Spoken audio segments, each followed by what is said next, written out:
one of the biggest games of the weekend on paper was the Notre Dame and Boston College matchup. Because of beating Clemson, because of taking the reins as first place in the ACC, moving up in the top 2 or 3 in any poll you're looking at nationally. And the knock on Notre Dame was, well, yeah, they beat Clemson, great, but now can they continue this success, or are they going to go out there and possibly either lose to Boston College or struggle with Boston College and sort of come back down to earth? And the question got answered for me. Notre Dame is not a fluke team. They are one of the best 4 teams in the country, in my opinion, right now. I think they proved that to this point. This game, Mark, I don't know if you watched it, but it was never in question. They completely dominated Boston College. Now, I'll give some credit to Boston College. They made a few big plays, made the score look a little bit closer than the game actually really was, 45-31. But this game was never in question. Never. They didn't make the score close enough. No. You know what I mean? For me. But they didn't get to 11.5. But yeah, I expected it to be a really good game, but not down to the wire. Notre Dame to win, but they were more impressive than I thought. I'm right there with you. I had a number of people ask me in the last couple of days, callers ask, who are the 4 best teams in the country? I ripped off the obvious 3. I mulled it over a little bit, and I filled in Notre Dame. I'm with you. And Ian Book, so coming into the season, I had Ian Book on my short list of Heisman candidates. The first, 4 games maybe, he just was very inconsistent.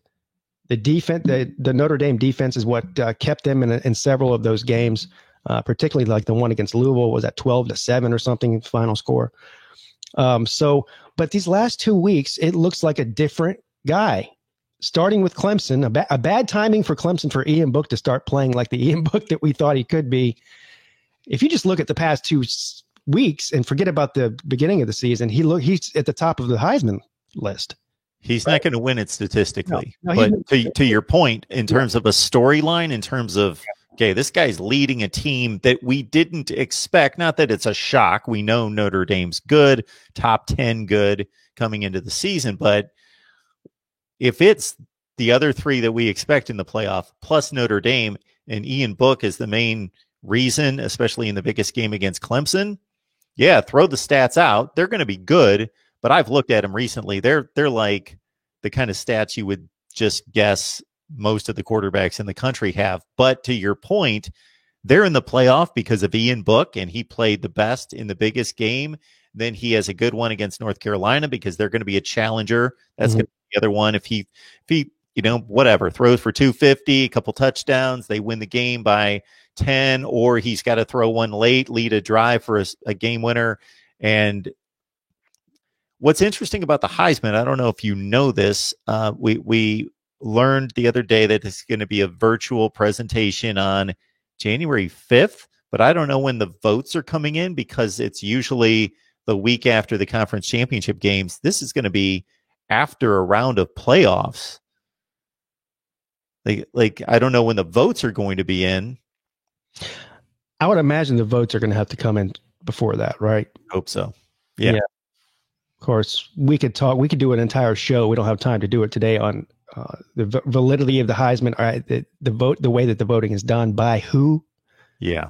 Is doing the voting. Anyway, my personal opinion is that there's way too many Heisman voters. And there are people like us that love college football, watch it incessantly.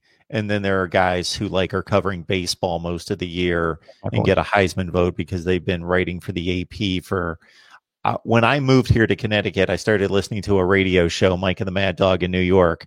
Great radio show. These dudes talk about baseball practically every day of the year, talk about the Yankees and the Mets, talk about the Giants, the NFL.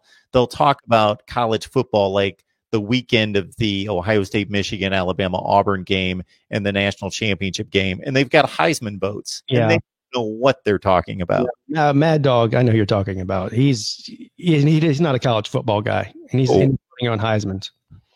That is ridiculous.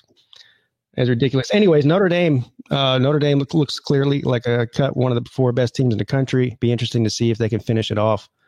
Of course, they do have. I believe a most definite rematch with Clemson. I mean, Clemson would have to really stumble for that not to happen. So I think it's pretty inevitable you're going to see Notre Dame and Clemson, and that should be one for the ages. I forgot. Yeah, the ACC's finally going to give us a nice championship game. Yeah. Yeah. Right. How long has it been? It's been a long time. The North Carolina Virginia Tech, they both gave Clemson a game. It wasn't like this is epic, but they were in the ballpark. Yeah, the North Carolina game, right, that came down to an onside kick attempt. We won't go down that road again. It's Clemson guy. I don't want to talk about that.